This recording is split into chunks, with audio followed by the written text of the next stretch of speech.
Cutting off your family is one of the most misunderstood decisions a person can make. To the outside world, it looks cruel, cold, ungrateful. But psychology tells a very different story. Because people don't walk away from their family lightly. They walk away when staying costs them their sense of self. This video explores the psychology behind why some people choose distance over blood, and why for many it isn't abandonment, it's survival. From childhood, we're taught one core belief: family comes first. Psychologically, this creates a powerful internal rule. Breaking it triggers guilt, shame, and fear of judgment.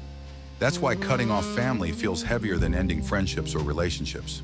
Family bonds are tied to identity, belonging, safety, early attachment. So when someone distances themselves, it's rarely impulsive.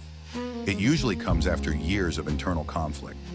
Most people who cut off family try everything first: explaining, compromising, enduring. Psychologically, the most common reason people cut off family is chronic emotional harm. Not one argument, not one mistake, but patterns. Patterns of emotional invalidation, control, boundary violations, conditional love. When a person grows up constantly dismissed, criticized, or emotionally unsafe, the nervous system adapts. The body learns connection equals pain. Over time, proximity becomes exhausting, and distance becomes regulating. Cutting off family isn't about punishment, it's about stopping the injury. Healthy families respect boundaries. Unhealthy ones interpret boundaries as betrayal. Psychologically, people who cut off family usually tried boundaries first. They said, "This hurts me. I need space. I won't accept this behavior." When those boundaries were ignored, mocked, or attacked, the message became clear: your needs are not safe here. So the boundary gets stronger. Distance is not rejection. It's a boundary that finally works. Here's something rarely talked about. People who cut off family often grieve deeply. They don't just lose people, they lose the family they wish they had, cultural expectations, a sense of normalcy. Even when the decision is healthy, it can still be painful. There is guilt, even when abuse was real. There is loneliness, even when distance brings peace. Psychologically, this happens because humans are wired for attachment, even to unsafe figures. Choosing yourself doesn't erase the loss. It means accepting it. For many, distance becomes the turning point. Without constant emotional pressure, the nervous system calms. Self-trust begins to form. Identity becomes clearer. People who cut off family often experience increased emotional clarity, stronger boundaries elsewhere, healthier relationships, a sense of internal safety for the first time.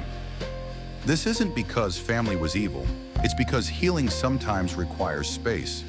Growth doesn't always happen inside the system that wounded you.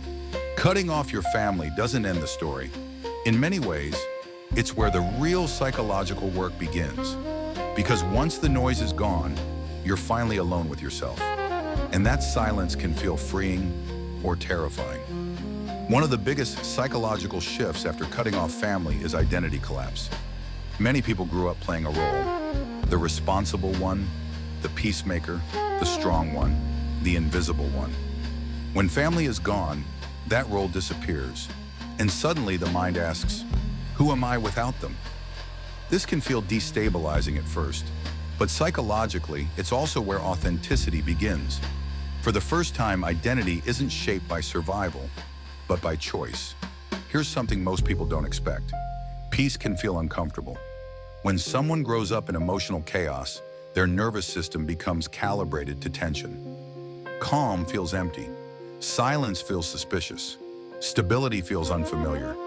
Psychologically, this is not self-sabotage. It's conditioning. Healing often feels strange before it feels safe. People who cut off family often notice a pattern in later relationships. They may over-explain themselves, fear abandonment, avoid closeness, or attach very deeply, very fast. Why? Because the brain learned early that connection equals instability. Healing doesn't mean becoming cold. It means relearning what safe attachment feels like.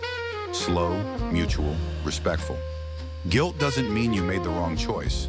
Psychologically, guilt often comes from violating internalized rules, not moral failure. Rules like good children endure, Family deserves unlimited access.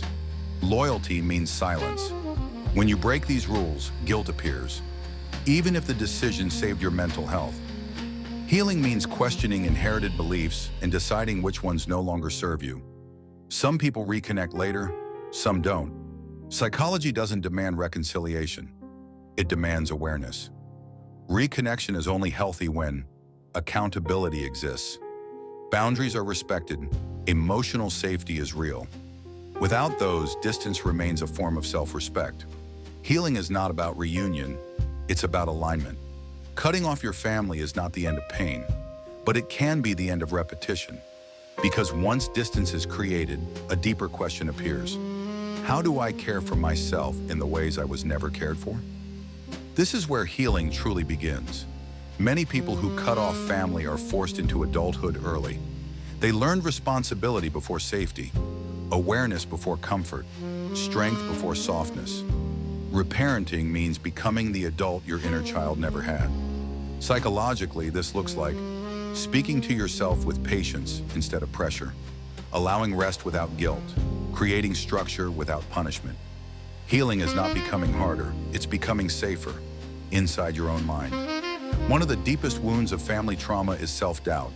When your reality was denied or minimized growing up, you learned to question your instincts. After cutting off family, rebuilding trust with yourself becomes essential. Start small. Notice what drains you. Notice what calms you. Notice when your body says no. Self-trust isn't confidence, it's consistency. Humans are wired for connection. Cutting off family does not mean choosing isolation. It means choosing healthier bonds. Chosen family forms slowly, through mutual respect, emotional safety, shared values. Psychologically, these connections feel different.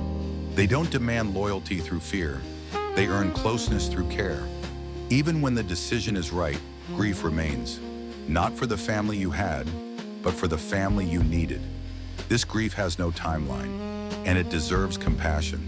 You can honor the pain without reopening the wound. Grief does not mean weakness. It means honesty. Over time, many people notice something unexpected. Their pain becomes perception. They read emotional undercurrents quickly, set boundaries clearly, understand human behavior deeply. This doesn't justify what happened, but it explains the strength that followed. Your past does not define you, but it did shape your awareness. If you've cut off your family, you are not broken. You are rebuilding, slowly, consciously, bravely. And that matters. If this series resonated with you, subscribe. On this channel, we explore psychology, human behavior, and the hidden patterns that shape our lives. Share this with someone who might need it. Sometimes understanding is the most healing thing we can offer.